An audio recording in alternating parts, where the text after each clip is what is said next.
Okay, legislative and administrative governance, इसके बारे में अभी हम लोग डिस्कस करेंगे।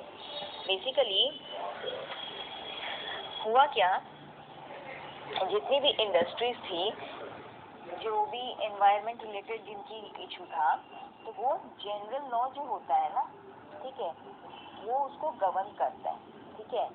इसीलिए laws like act, basically law नहीं बोलूँगी, act like wild life protection act 1972, forest act 1980, water act 1974, air act 1981, environmental protection act 1986 और बायोडाइवर्सिटी एक्ट 2002, कुछ लॉ का नाम ले रही हूँ।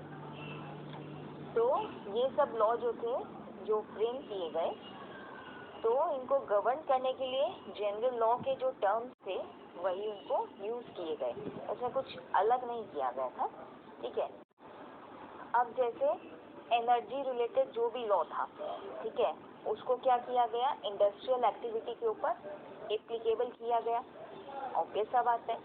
अब जैसे वाटर एक्ट 1974, इसका क्या काम हुआ, जितना भी हम लोग एफ्लुएंट डिस्चार्ज किए, मतलब जो पानी में जितना भी गंदगी हम लोग किए वो उसके ऊपर हुआ। अब एयर एक्ट 1981, इसका क्या हुआ काम, इसका काम ये हुआ कि जो भी एमिशन लेवल है, एमिशन लेवल किसका, जो एटमॉस्फेयर का, बेसिकली जो हम लोग एयर को पोल्यूट कर रहे हैं, पोल्यूट कैसे कर रहे हैं कि लाइक जो हम लोग व्हीकल से जो धुआं छोड़ रहे हैं, जो फैक्ट्री से स्मोक रिलीज हो रहे थे, अल्टीमेटली एयर पोल्यूट हो रहा है ना, एमिशन हो रहा है उसमें, तो वो उसमें गवर्न किया गया। अब आप लोग का ये जो एनवायरमेंटल प्रोटेक्शन एक्ट आया, ठीक है, इसके अंदर डिफरेंट रूल्स आए। क्या क्या रूल्स आए, like noise pollution rule, waste management rule, prohibitory rule. Prohibitory rule किससे, trading of species of wild life, जो एनलिस्टेड स्पीशीज होती है ना, उसके ऊपर रेस्ट्रिक्शन आया, डिफॉरेस्टेशन के ऊपर, ठीक है। उसके बाद पब्लिक हियरिंग रिक्वायरमेंट आया, EIA आपका आया, तो ये काफ़ी सारी चीज़ें आई। अब क्या हो गया, ये सारे स्टेज, ये सारे प्रोसेस मिलके आपके इंडस्ट्रियलाइजेशन के प्रोसेस में इंक्लूड किए गए। बेसिकली बोलने का मतलब ये हुआ कि डिफरेंट डिफरेंट एक्ट में हम लोगों ने डिफरेंट डिफरेंट जो प्रॉब्लम थी, जो सिचुएशन थी, उसको डाला हम लोगों ने, ताकि हम लोग उसको अच्छे से गवर्न कर सके, अच्छे से उसको कंट्रोल कर सके, ठीक है। इसके लिए हम लोगों ने बहुत सारी एडमिनिस्ट्रेटिव बॉडीज को भी सेटअप किया, कि जैसे जो एनवायरमेंटल कंसर्न देखे, उसके लिए क्या बॉडी थी, उसके लिए थी ministry of environment and forest. Pollution control board बनाया, फिर उसके बाद हम लोगों ने नेशनल बायोडाइवर्सिटी अथॉरिटी बनाई, और इस तरीके से बहुत सारी रेगुलेटिंग अथॉरिटीज जो थी उनको भी बनाया गया, ठीक है। नेक्स्ट टॉपिक है एनवायरमेंटल इम्पैक्ट असेसमेंट, जिसको मैंने अभी बताया था ना, EIA, ये उसका फुल फॉर्म है, एंड एनवायरमेंटल क्लियरेंस, जिसका शॉर्ट फॉर्म होगा EC। ओके, अब एनवायरमेंट इम्पैक्ट असेसमेंट क्या है, ये एक एफर्ट है। एफर्ट क्या चीज़ के लिए, जिसमें हम लोग एंटिसिपेट करते हैं और गुड और बैड इफेक्ट जो भी हम लोगों की एक्टिविटी या प्रोजेक्ट के द्वारा हुई है एनवायरनमेंट पे, उसको मेजर करते हैं, ठीक है। USA जो थी वो फर्स्ट कंट्री थी जिसने EIA की कंडीशन को मैंडेटरी किया। कहाँ पर मैंडेटरी किया, ऑब्वियसली अपनी कंट्री में ही करेंगे। अब इसमें क्या हुआ, इन लोगों को अप्रूवल लेना हुआ, ठीक है। अप्रूवल किसने, कि कोई मतलब प्रोजेक्ट या कोई आप एक्टिविटी कर रहे हो, कोई भी चीज़ आप मतलब अगर कर रहे हो, तो आपको प्रॉपर अप्रूवल लेना पड़ेगा। विदाउट अप्रूवल आप कोई भी काम नहीं कर सकते। Suppose let me give one example, मान लीजिए अगर आप अपने लोकेलिटी में, ठीक है, आप अपनी लोकेलिटी में कोई भी फैक्ट्री सेटअप कर रहे हैं, अगर आप बिना अप्रूवल के सेटअप करोगे तो डू यू रियली थिंक कि गवर्नमेंट आपको कुछ नहीं बोलेगी। आप छोटी सी चाहे फैक्ट्री सेटअप करो, ठीक है, आप बोलोगे कि भाई हमारा बड़े स्केल में नहीं, हमने तो अपने घर में ही सेटअप कर रखा है, हम इसके लिए अप्रूवल क्यों लें, but you still need an approval, ठीक है। उससे क्यों अप्रूवल की जरूरत है? बिकॉज उससे बहुत सारी चीजें हम लोग को दिखाई देंगी, बहुत सारी चीजें हम लोग को देखने मिलेंगी ना, कि हम लोग अपने एनवायरनमेंट को हार्म कर रहे हैं कि क्या कर रहे हैं। सिर्फ एनवायरनमेंट है नहीं, आसपास की लोकेलिटी भी तो उससे परेशान होती है। ठीक है, तो 1994 की बात है। तो 1969 में पहले ये हुआ था, उसके बाद यूएसए में, उसके बाद 1994 में। ठीक है, तो 1969 में यूएसए ने किया, 1994 में इंडिया ने किया। इंडिया ने भी क्या किया, EIA के जो प्रोसेसिंग थे इसको मैंडेटरी कर दिया। मैंडेटरी मतलब कंपल्सरी कर दिया कि कुछ कुछ एक्टिविटीज के लिए आप लोग को ये परमिशन लेना जरूरी है। ठीक है, अब 1994 में जब EIA की कुछ कुछ चीजें मैंडेटरी हुई, तो टिल 2006 जब नए नोटिफिकेशन आए, ऑब्वियस बात है नए नोटिफिकेशन आएंगे तो उनमें कुछ कुछ चेंजेस तो होंगे ही ना, नहीं तो हम लोग को देने का मतलब क्या है।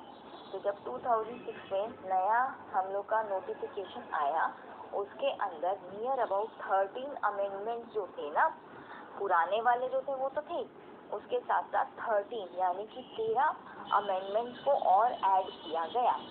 ठीक है, ऐसा माना गया कि EIA का जो नोटिफिकेशन, ये जो लॉन्च मतलब 2006 में इन्होंने रिलीज किया था, नॉट लॉन्च, रिलीज किया था, ये एक पॉजिटिव स्टेप था। ठीक है, ये था आपका EIA। अब आते हैं EC में। EC क्या है? EC आपको कब चाहिए? कुछ कुछ स्पेसिफाइड प्रोजेक्ट के लिए चाहिए, हर किसी के लिए नहीं, कुछ कुछ स्पेसिफाइड प्रोजेक्ट के लिए चाहिए।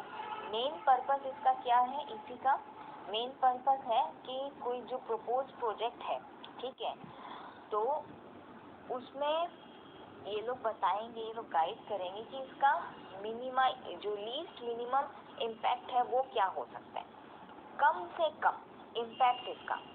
ठीक है, फॉर एग्जाम्पल मान लो अगर आपने अपने घर में चलो एक फैक्ट्री को सेटअप कर लिया, ठीक है, आप बोले तो चलिए हम घर में ही कर लेते हैं, तो अब वो लोग आके अगर आपको बताते हैं, गाइड करते हैं कि सुनिए आप अपने घर में कर रहे हो, ठीक है, लेकिन कम से कम इसका जो इम्पैक्ट होगा वो होगा, तो वो लोग बोल सकते हैं कि आपको ऐसी चिमनी लगाना होगा, ये है वो है, जो भी वो लोग सोल्यूशन देंगे, तो उसका मिनिमम, वो भी लीस्ट, कम से कम इम्पैक्ट। ठीक है, अब प्रोजेक्ट का पोस्टपोन होना, वो भी प्रोजेक्ट की साइट को आइडेंटिफाई करता है। कैसे? उसके लिए भी हम लोग को कुछ कुछ कंप्लायंस करने होती हैं, ठीक है, उसकी कुछ गाइडलाइंस होती हैं, वो लेने होते हैं। अब अगर मान लो ये जो आपका प्रोजेक्ट है, ठीक है, इसको EC यानी कि एनवायरमेंटल क्लियरेंस की अप्रूवल की रिक्वायरमेंट है।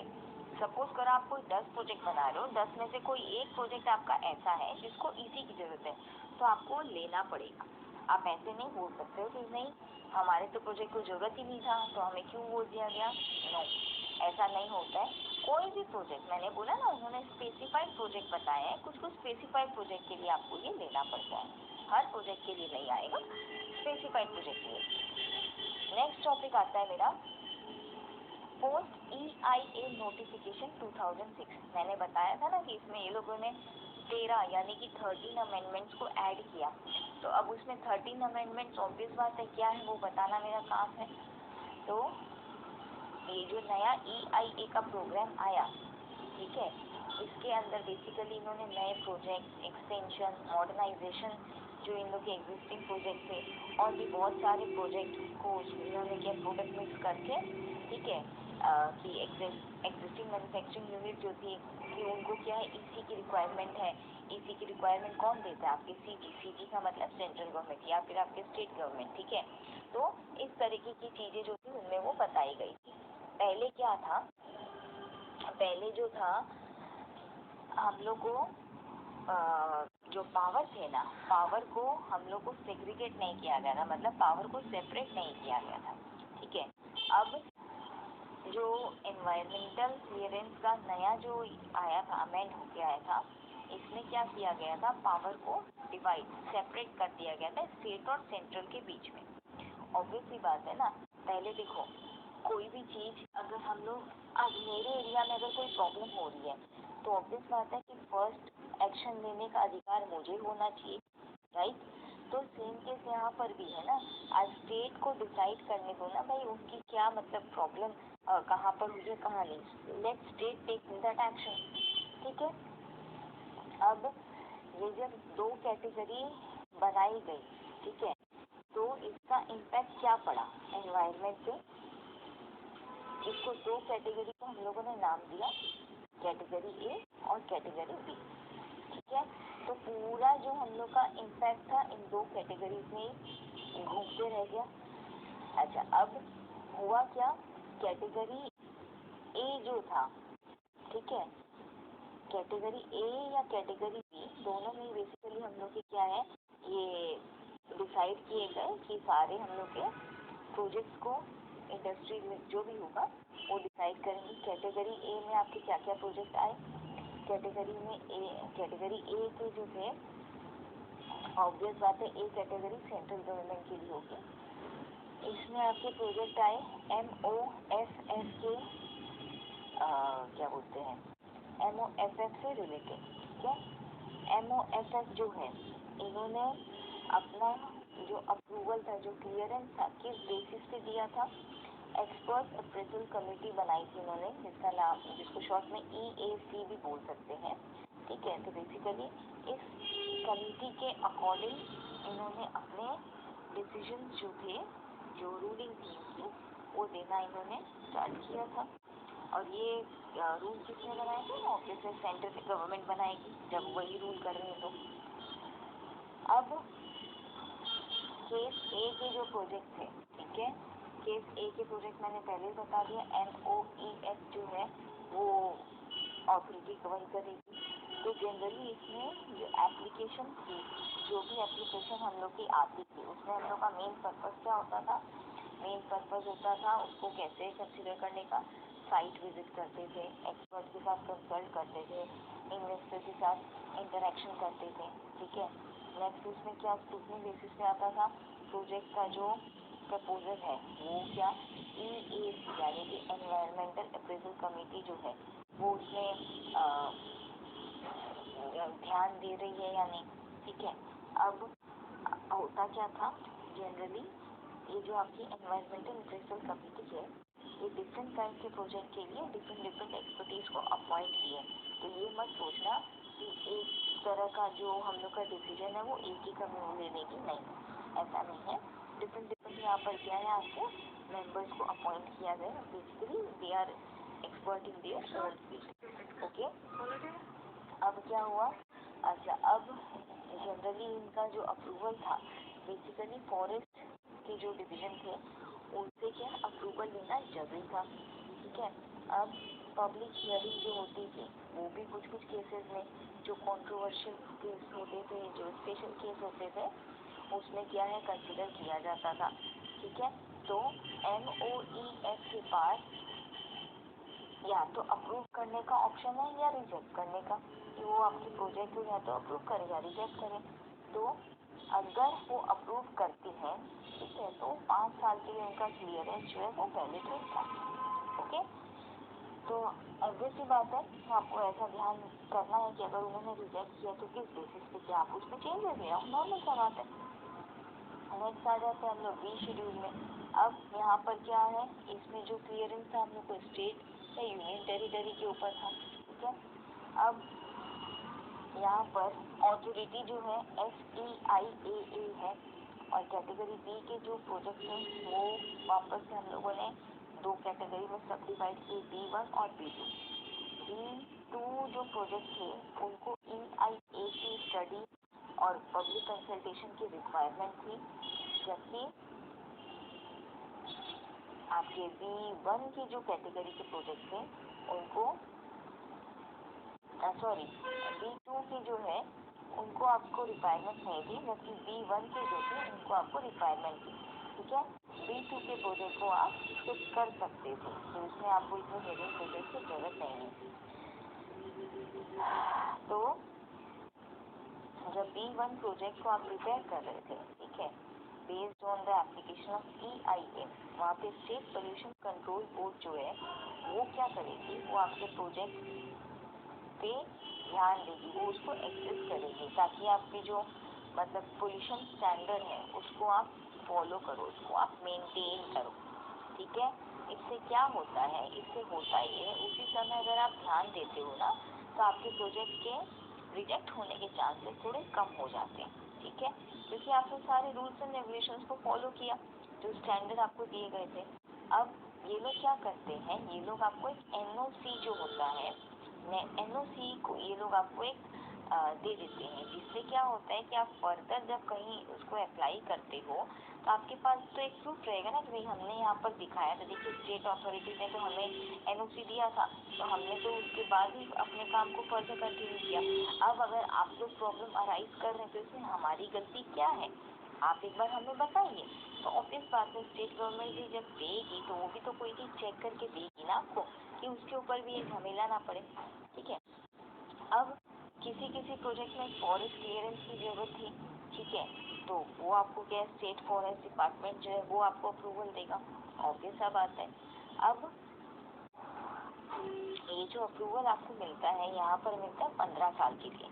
मैंने ऊपर वाले में बताया था कि जो आपको EIA वाला मिलता है वो मिलता है 5 साल के लिए, और ये जो आपका स्टेट गवर्नमेंट वाला मिलता है ये मिलता है आपको 15 साल के लिए, ठीक है। अब एक बार आपकी NOC इशू हो गई, ठीक है, आपका नेक्स्ट स्टेप क्या है, पब्लिक हियरिंग का। पब्लिक हियरिंग आपकी हर केस में नहीं होगी, पब्लिक हियरिंग आपकी कुछ कुछ स्पेसिफाइड प्रोजेक्ट में ही होगी, और वहाँ पे होगी आपकी कंपल्सरी, आप उसको नज़रअंदाज नहीं कर सकते, आप नहीं बोल सकते कि हम नहीं करेंगे, ठीक है। लेकिन अभी भी आपके कुछ कुछ लोगों ने क्रिटिसाइज किया EIA के प्रोजेक्ट को, इंडिया में ही किया, ऑब्वियस सा बात है इंडिया के बारे में पढ़ के।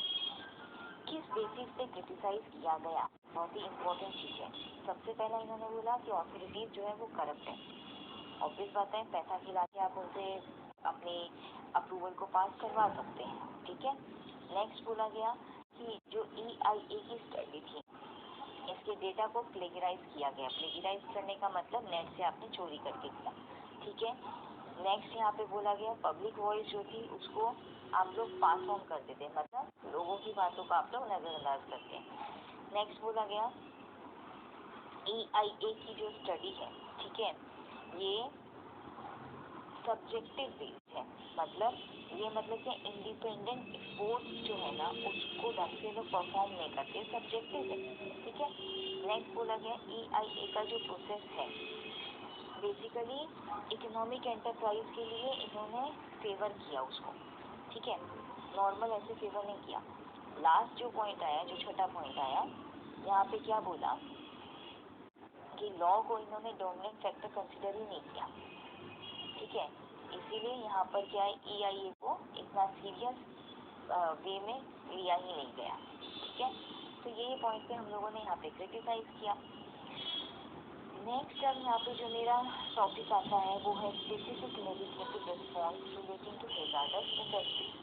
हैजार्डस इंडस्ट्रीज कौन सी इंडस्ट्रीज हुई, हैजार्डस इंडस्ट्रीज वो हुई जहाँ से आपके खतरनाक केमिकल या खतरनाक गैस जो होते हैं आप उनको मैन्युफैक्चर कर रहे हैं, उनको प्रोड्यूस कर रहे हैं। तो बेसिकली हम लोग की जो नेशनल पॉलिसी थी वो क्या है, हम लोग की केमिकल एंड हैजार्डस इंडस्ट्री के लिए बनी है। क्यों बनी, क्योंकि हम लोग यहाँ पे दो मेजर गैस लीक हुई थी, एक आपका भोपाल गैस था और एक आपका ओरियम गैस था, ठीक है। तो इसमें सबसे पहला रूल क्या बना था, फैक्ट्रीज एक्ट 1948। अगर उसके चैप्टर 4A को आप पढ़ते हैं, उसके सेक्शन 41A से लेके 41H तक और 7A एंड 7B को पढ़ते हैं तो आप उसमें देखेंगे कि जो 41A से 41H तक है उसमें कुछ कुछ गवर्नमेंट ने अमेंडमेंट किए हैं, ठीक है, to govern this hazardous process. अब हैजार्डस प्रोसेस को कैसे डिफाइन किया जाए, ठीक है, ये बहुत ही इम्पोर्टेंट चीज है कि हैजार्डस प्रोसेस का मतलब क्या होता है। ये एक एक्टिविटी या एक प्रोसेस है जो कि इंडस्ट्री तो ऑब्वियस है ना इसको करेगी, ठीक है। अब होता क्या है, ये इंडस्ट्री की एक्टिविटी जिसकी वजह से लोगों की हेल्थ पर, ठीक है, जो आसपास यहाँ के लोग की हेल्थ है, जो पोल्यूशन है, उन सबको नुकसान दे, उसको हम लोग हैजार्डस प्रोसेस बोलेंगे। मैं इसका एक बार डेफिनेशन बोल रही हूँ, आप लोग प्लीज नोट डाउन कर लीजिए। The term hazards process is defined as any process or activity in relation to an industry which cause material impairment to the health of the person engaged in or connected therewith, or that which results in the pollution of the general environment. ठीक है, तो ये वाला simple सा definition था कि जो environment और लोगों को हार्म करे, that is called hazards process. Section 7A क्या बोलता है? Section 7A of factories act जो है हम लोग के ऊपर कुछ कुछ जनरल ड्यूटी को इम्पोज करता है। जनरल ड्यूटी क्या? क्या आपके मेरे ऊपर? नो, जिसकी वो प्रेमाइस है, जो उसका ऑक्यूपायर है बेसिकली उसके ऊपर। ठीक है, कि अगर आप उस पर्टिकुलर जगह पे अपनी प्रेमाइस बनाए, अपनी फैक्ट्री बनाए हो, तो आपको कुछ चीज़ों का तो ध्यान रखना जरूरी है ना। क्या क्या चीज़ों का ध्यान रखोगे आप? कॉमन सी बात है, हेल्थ किसकी? आपकी, मेरी, सबकी। जो वर्कर हैं, जो लोकलाइज है, उन सबकी हेल्थ के बारे में तो आप ध्यान रखोगे ना। सेफ्टी एंड वेलफेयर मेजर आपका ऑब्वियस बात है। फैक्ट्री में अगर कोई वर्कर काम कर रहा है, उसका एक्सीडेंट हो रहा है, तो आपके पास वहाँ पर क्या सेफ्टी मेजर्स है? कॉमन सी चीज़ है। ठीक है, अच्छा, और वहाँ पर क्या मेंटेनेंस, जो कि बहुत ही इम्पोर्टेंट है, जो कि मतलब फैक्ट्री एरिया है उसका मेंटेनेंस रखना जो है ये ज़रूरी होता है। बहुत बार क्या होता है, हम लोगों ने जगह तो ले ली, वहाँ पे अपनी फैक्ट्री बना दी, उसके बाद हम उसको मेंटेन करने के नाम पे ना हम भूल जाते हैं। लेकिन जब तक हम मेंटेन नहीं करेंगे, हमें कैसे पता चलेगा कि हमारे कौन से एरिया में प्रॉब्लम है? नॉर्मल सी बात है ना, हो सकता है कहीं पे क्या है, आपका कोई छत है, मान लो वहाँ से आपके क्या है कि पानी लीक हो रहा है। अब अगर आप उसकी देख रेख करोगे ही नहीं तो आपको पता नहीं चलेगा ना, धीरे धीरे जाके वो बड़े एक्सटेंट में कन्वर्ट हो जाएगा, राइट। तो इन सब चीज़ों का मेंटेनेंस करना भी बहुत ज़रूरी है। ओके, अब इसके लिए क्या है, बहुत सारे प्रिकॉशंस जो है उनको भी प्रिस्क्राइब किया गया। प्रिकॉशंस किसके लिए? प्रिकॉशंस आए आपके जो डेंजरस फ्यूम्स आप रिलीज करते हो, मतलब जो धुएं रिलीज करते हो, जो गैस करते हो, जो वेपर करते हो, ठीक है, जिससे आपके एनवायरनमेंट और पर्सन जो ह्यूमन है उनको नुकसान हो, उसके लिए प्रिकॉशन लेना। ये प्रिकॉशन भी इन्होंने बताया। क्या प्रिकॉशन बताया? प्रिकॉशन ये बताया कि हर फैक्ट्री में वहाँ पर एक फायर का अलार्म होना चाहिए। ठीक है, उससे क्या है, फायर का अलार्म होने से क्या होगा, आपको इंटरनली एक्सटर्नली मतलब फैक्ट्री के अंदर भी और फैक्ट्री के बाहर भी वो जोर से हूटर बजना चाहिए, जिससे लोग अपना बचाव करने के लिए समर्थ हो सके। अगर आपने वो हूटर बजाया ही नहीं तो लोगों को कैसे पता चलेगा कि यहाँ पे एक्सीडेंट हो गया? नॉर्मल बात है ना। और फायर एक्सटिंग्विशर की जो अपनी आती है ना, जो मशीन जो फिर आती है, वो रखना वहाँ पे जरूरी हुआ कि कल को अगर आग वाग लग जाए तो वो जो है आग बुझाने में काम। ठीक है, तो बेसिकली ये जो एक्ट था ये फैक्ट्रीज, ऑब्वियस बात है फैक्ट्री एक्ट है तो फैक्ट्री से रिलेटेड ही तो ये हम लोग के प्रोसेस भी रहेगा ना क्वेश्चन। तो अब जो है यहाँ पर जो हम लोग की साइट अप्रेजल कमेटी बनी, ठीक है, तो हम लोगों को कोई भी फैक्ट्री स्टार्ट करने से पहले उनका अप्रूवल लेना, उनकी परमिशन लेना जरूरी हो गया। ठीक है, अब ये जो कमेटी थी इसका काम क्या था? कमेटी का काम था कि वो इंक्वायरी करेगी, वो इंफॉर्मेशन को कलेक्ट करेगी, आफ्टर दैट वो एप्लीकेशन को एग्जामिन करेगी, फिर क्या है वो आपकी रिपोर्ट बनाएगी। ठीक है, रिपोर्ट में आपको बताएगी कि आपकी जो फैक्ट्री जो आप लगाने के बारे में सोच रहे हो, जो बनाने के बारे में सोच रहे हो, वो हैजार्डस है या नहीं। ओके, अच्छा, अब ओनर जो है फैक्ट्री का, उसकी जिम्मेदारी क्या है? जो मेन रोल है उसकी जिम्मेदारी ये है कि वो सारी इंफॉर्मेशन को अच्छी तरह से डिस्क्लोज करे। वो स्मार्ट गेम ना खेले कि मैं कोई, चलो मेरे को पता है ये वाली एक्टिविटी की वजह से मेरा ये काम होगा नहीं तो एक काम करता हूँ इसको मैं छुपा देता हूँ। नहीं, ऐसा नहीं, उसको ईच एंड एवरीथिंग अच्छी तरह से डिस्क्लोज करना पड़ेगा। बिकॉज अगर वो स्मार्ट गेम खेलेगा तो एक्ट उसके ऊपर लाइबिलिटी भी है, पेनल्टी भी है, जिसके बारे में हम लोग बाद में डिस्कस डेफिनेटली करेंगे। ठीक है, तो अब उसको जो इन्फॉर्मेशन डिस्क्लोज करनी है उसमें क्या है, उसको बताना पड़ेगा कि जो हेल्थ है, जो लोकल पब्लिक के ऊपर यहाँ पर अगर हेल्थ का इशू आएगा, कि मान लो उसने बोला कि भाई ये मैं प्लांट सेटअप करूँगा, हो सकता है इससे क्या है मेरे लोकल लोगों को यहाँ पर ये नुकसान हो, तो उसका खतरे का रेट जो है वो इतना ज़्यादा है, तो उसको क्लियर डिस्क्लोज करना चाहिए अगर है तो, और अगर नहीं है तो ठीक है। अब section 41G of factories act 1948, ठीक है, वो हम लोग को क्या बताता है, वो स्पेसिफिकली ये चीज डिनोट करता है कि वर्कर लोगों का जो पार्टिसिपेशन है सेफ्टी मैनेजमेंट में वो जरूरी है, वो होना ही चाहिए, ठीक है, बिकॉज अगर उनका पार्टिसिपेशन नहीं होगा इट मीन आपका जो काम है वो अधूरा रह गया, उसको माना ही नहीं जाएगा। तो और उन लोग का पार्टिसिपेशन नहीं, उन लोग का राइट भी है। क्या चीज़ का राइट, क्या चीज़ का अधिकार, कि कोई भी खतरा अगर हो तो उसके बारे में उनको बताया जाए, सही सही समझाया जाए, ठीक है। अब ऑक्यूपायर की जो ड्यूटी है, ऑक्यूपायर मतलब जो प्रेमाइस का, जो फैक्ट्री का ओनर है, उसकी ड्यूटी क्या है कि कोई भी घटना होती है उसके ऊपर वो इमीडिएट एक्शन ले, वो बैठा नहीं रहे कि ओके हो गई चलो बात खत्म करो, मैटर को क्लियर करो, नहीं, इमीडिएट एक्शन लेना जरूरी है, ठीक है।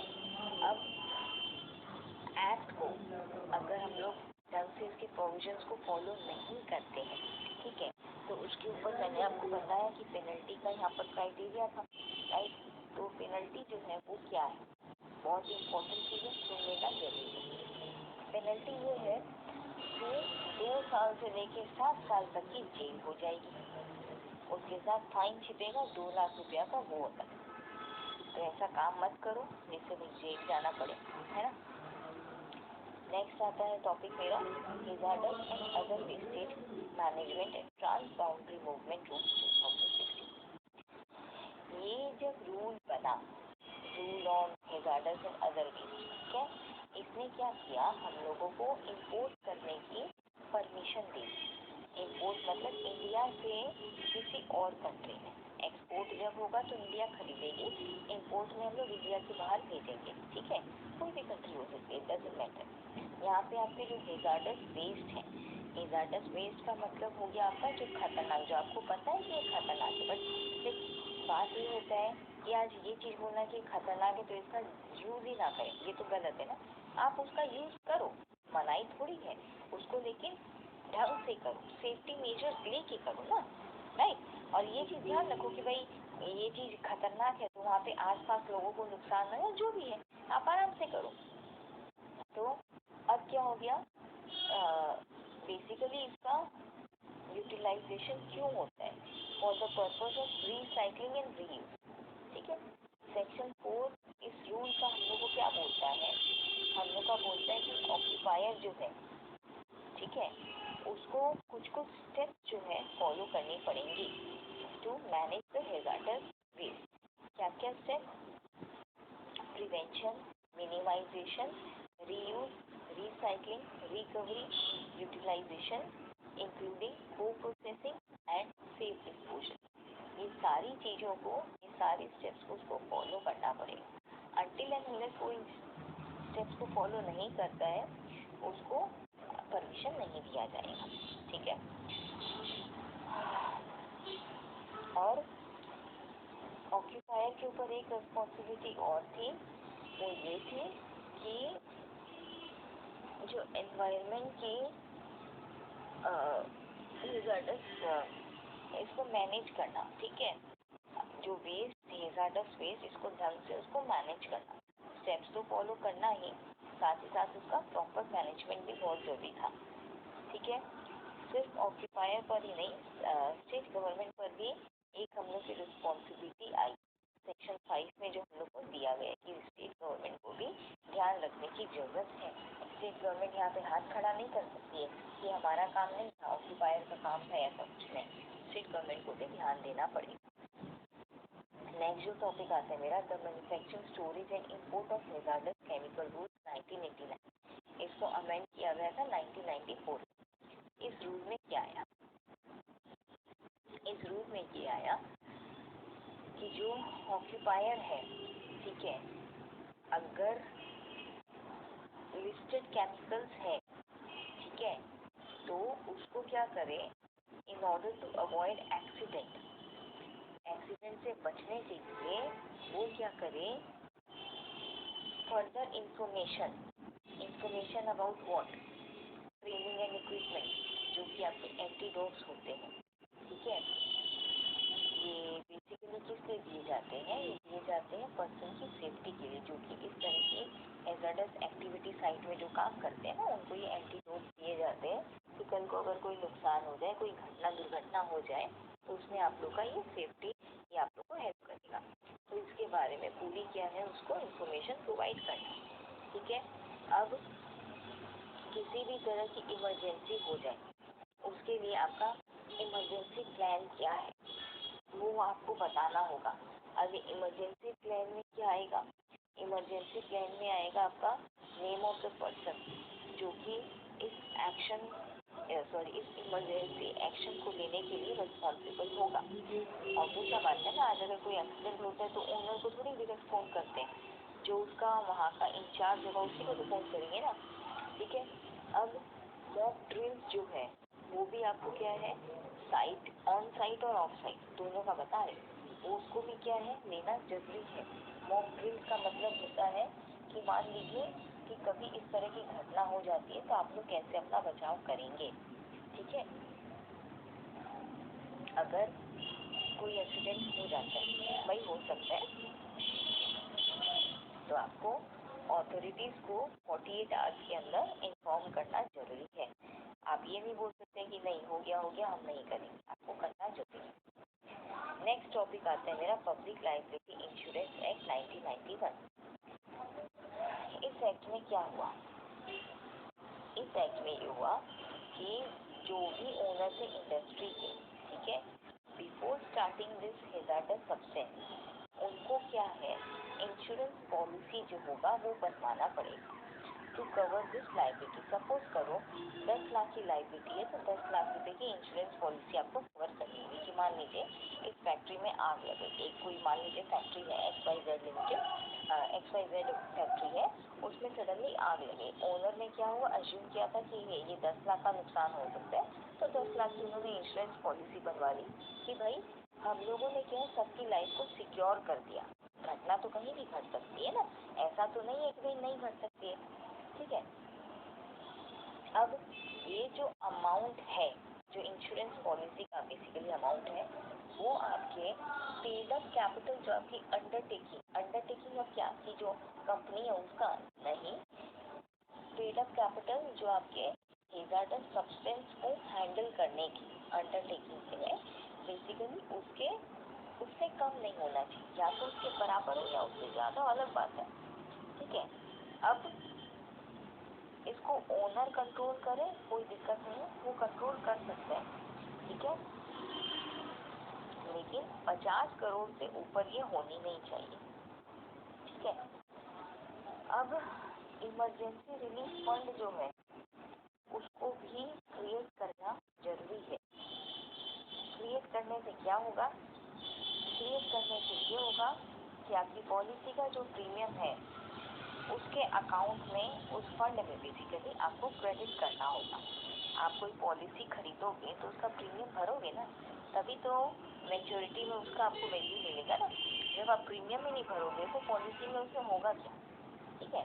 तो प्रीमियम जो होता है हम लोग को उस स्पेसिफिक अकाउंट में ट्रांसफर करते रहना होता है, चाहे आप मंथली करो, चाहे आप ईयरली करो, 6 मंथ में करो, जैसे जो आपकी जैसे पॉलिसी के टर्म्स होंगे वैसे ही करोगे ना। अब ये जो एक्ट है, ठीक है, इस एक्ट का बेसिकली काम क्या था? काम ये था कि जो भी विक्टिम हो उनको हम लोग फाइनेंशियल रिलीफ जो है एटलीस्ट वो प्रोवाइड करें। देखो किसी की भी लाइफ को हम लोग मनी में कंपेयर नहीं कर सकते, मनी में उसको तोल ही नहीं सकते, लेकिन कुछ हद तक फाइनेंशियली उसकी हेल्प कर सकते हैं, ठीक है। इसीलिए ये एक्ट को बनाया गया। अब इसका जो प्रिंसिपल था इस एक्ट का, नो फॉल्ट बेस्ड लायबिलिटी के प्रिंसिपल के ऊपर ये बना है, ठीक है। तो यहाँ पर ये हम लोग आज खत्म हो गया है ये टॉपिक। नेक्स्ट टॉपिक जो रहेगा वो है मेरा एनवायरमेंटल इम्पैक्ट असेसमेंट नोटिफिकेशन 2006।